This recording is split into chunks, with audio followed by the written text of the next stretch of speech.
What is up, cyclists? Welcome back to day 9 of Vlogmas 2024. In today's video, I am doing something really exciting. If you haven't guessed, this video is going to be me solving different Christmas controversies. Now, I looked online and I found some websites that had a bunch of different Christmas themed debates. So we're gonna go through each one and I'm gonna give you my takes. I would love to hear you guys' opinions in the comments below. So please comment what your opinions are on some of these fun Christmas debates. So we're gonna start off with the first one here. Now, the internet asks, do you use a real tree or a fake tree for Christmas? And I love this question because I think there, as I'm probably gonna say for a lot of these, pros and cons to both. Traditionally, my family has always used a fake tree just because it's easier to store. We don't have to go buy a new one every single year, and we kind of know what we're getting every single time, so we can get ornaments that fit that tree and everything, and it's easy peasy, right? However, I do see the argument and debate for getting a real tree. I think it's a really fun family bonding activity to go together to a tree market and go pick out one. It seems like a bit of a hassle trying to get the tree home every time, getting it in the house, and then making sure it doesn't the leaves don't fall off or anything like that. It feels like a lot of a hassle, but for me, I just feel like a fake tree is easier and it helps you get into the Christmas spirit way quicker, and the cleanup is also way easier. You don't have to lug the tree outside and wait for someone to come cart it away. Seems like a lot of work. The next debate that we're going to talk about: when should you start listening to Christmas music? Ooh, so this is the dreaded Christmas creep. I actually just had a really fun debate with my sister about this exact thing because she, as soon as Halloween ended, she said, "Oh, it's November 1st. It's time to start decorating for Christmas." And I was like, what? What are you talking about? We've never done that before. My family has always been the kind that we will celebrate Christmas after Thanksgiving. So we'll do a Thanksgiving big meal or lunch earlier-ish in the afternoon and day. And then that Thanksgiving night, we start decorating for Christmas and start with the Christmas stuff then. Some people wait till December 1st as well. So they give, Thanksgiving a few days after to just really feel the fall, which I also think that this is dependent on where you live, because some places it starts snowing way earlier. So I feel like whenever it starts snowing, that's a good time to start thinking of Christmas because fall is officially over. However, since I'm in a place that doesn't really snow a lot, I typically like to go by the calendar, and we will normally do it literally after Thanksgiving is celebrated. But I'm very interested to hear what you guys think about this because this is such a hot topic debate. I feel like if you celebrate Christmas immediately after October, you have no time to celebrate fall. So I think fall is a really nice time to slow down, and I really appreciate that break, which is why I wait till a little bit after. Spread in America, it is a bonding activity or a community builder. I feel like as we've gone on generationally, we've had less things in common that we can as a group of people come together. But whatever holiday you celebrate for the winter seasons, I do feel like it is a way for us to all come together because it's everything is Christmas or everything is Hanukkah or Kwanzaa or everything is winter festival time. And it's just a really, really fun time to be around in your city, just walking around. There's so much merchandise surrounding Christmas and winter holidays that I think it is really fun. But I would have to agree that Christmas, kind of like Valentine's Day, is way too commercialized, and if you are going through something or again cannot financially afford to do that, it's not a great time. Number 4, home cooked meals or Chinese takeout for Christmas dinner? I love this question so much, or this debate so much, because I think that it's something that's really kind of overlooked. Thanksgiving is such a huge meal heavy holiday that immediately coming after that, the idea of making another huge home cooked meal for the whole family feels like a lot. And then it's you also have to get creative as what you're doing and making because you just did a bunch of food for Thanksgiving. So I love the idea of Chinese takeout, especially after a Christmas story. I think that's so cute. However, what we normally do is we don't do a huge home cooked Christmas meal, but we will make some stuff. I mean, it kind of depends, honestly. Now that I'm thinking about it, I feel like some years we've gone the Chinese takeout road, and other years we've just made food and had leftovers of that, like for like Christmas as one meal. So that's a really interesting debate. Like I don't think I've ever thought about it in terms of like a tradition in that sense. Like we don't have a tradition, but that's really cool. I think Chinese takeout is really cute because it's like, oh, look at that. Like it's the only places that's kind of open for like food wise for Christmas. But I also think there's something really cool about having like Christmas ham and stuff like that. Like I think it feels like a very wintry thing, whereas Chinese food's like I can get that whenever, you know? So that's an interesting debate. I would have to go with home cooked meal on this one. But honestly, I could go either way. Next one.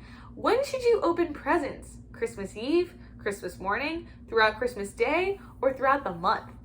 And when I was looking up this topic, I originally just was like, oh, what do you mean? Like you open it up on Christmas morning? But then as I was looking through like the other options, I was like, oh yeah, there is a lot of room for debate here, because there's a lot of people that will do the thing where they open like one present on Christmas Eve and then wait the rest through Christmas morning. I think it depends kind of if you have kids or like younger siblings, because the kids would typically be so excited they want to just open all their presents like in the morning and stuff.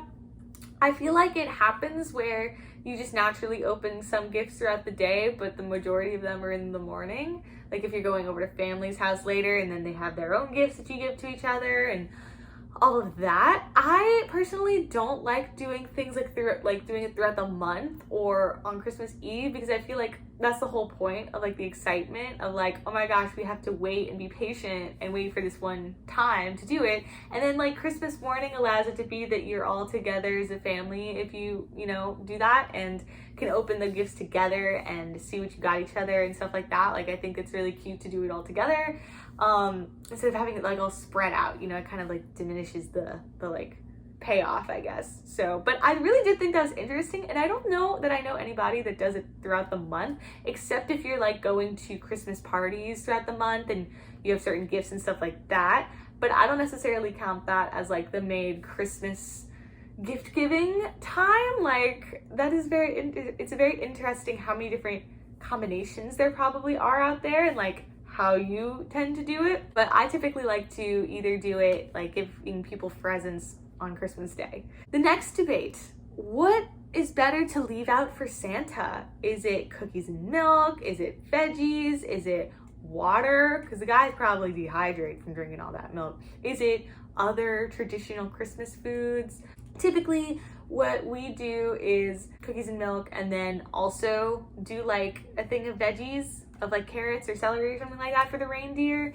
But I think that that's really interesting to see like how creative you can get, because I'm sure Santa probably gets very tired of milk and cookies, as good as the milk and cookies probably are. It's a lot of people. So yeah, I think that's a really cool opportunity to make Christmas unique for your family, is to figure out if there's anything else or any other cool things that you want to leave out for Santa on that. But I don't know that this is necessarily a debate. Like I was looking this up and it was listed under like Christmas debates, and I was like, well, I don't think anybody's arguing against milk and cookies or veggies and water, unless I guess health reasons, but who knows. Next up we have, are the Harry Potter movies Christmas movies? And as somebody who, I am so embarrassed to admit this, has only watched the Harry Potter movies this year, like this is the first year I watched them, and if I end up doing a review of all the movies I watched this year, you'll see my reviews for them. But I think that there is such an emphasis on the Christmas scenes, and like when I was going into Harry Potter, I'd read a few of the books, but I knew that it was based on a school year and like very like dark academia vibes and stuff like that. So when I first heard this before I'd watched the movies, I was like, what are you talking about? Like, why would that be Christmassy? But then seeing just how much of an emphasis all the movies put on their like Christmas time sections, and just how like nostalgic it is, I would say that they're kind of Christmas movies. Like it's the same like, is Die Hard a Christmas movie kind of thing.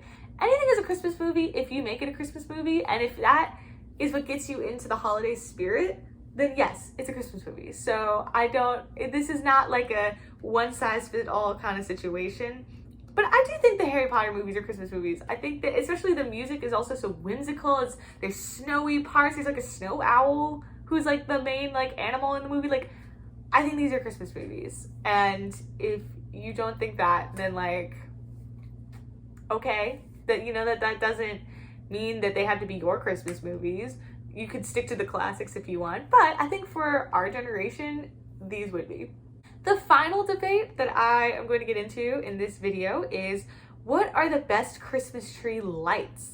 Do we want small bulbs, large bulbs? Do we want white? Do we want colorful? Do we want any Christmas lights on the tree at all? And I thought this was so interesting because, like, again, this is such a specific thing that it's like, why are we debating this? You know what I mean? This is really just like personal preference. But I am typically somebody that goes for a more like classic Christmas theme. So for me, I'm not as big of a fan of the colorful bulbs. However, last year for Christmas, my family, my mom especially, wanted to do like a nostalgia Christmas from the 80s and 90s when she grew up. So we did like colorful lights, tinsels, huge bulbs type of thing. And I didn't think that I was going to enjoy it, but the fact that it was tied to something so personal and nostalgic for her, like when it all came together, it was really sweet and really special. So I really do feel like it just depends on your personal preferences.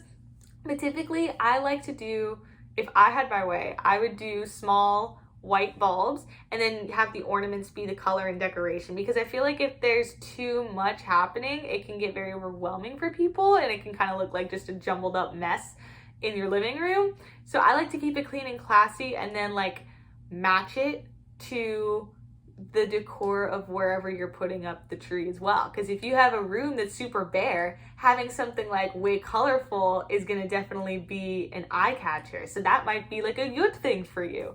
But for me, typically, yeah, small and white bulbs are like the very classic, clean look. And I just enjoy that for a Christmas tree. And that is going to wrap up our Christmas controversies. Thank you guys so much for watching this video. Again, let me know in the comments your opinions on some of these classic debates, and I look forward to reading them. Thank you guys for watching, and I will see you tomorrow for a brand new Vlogmas video.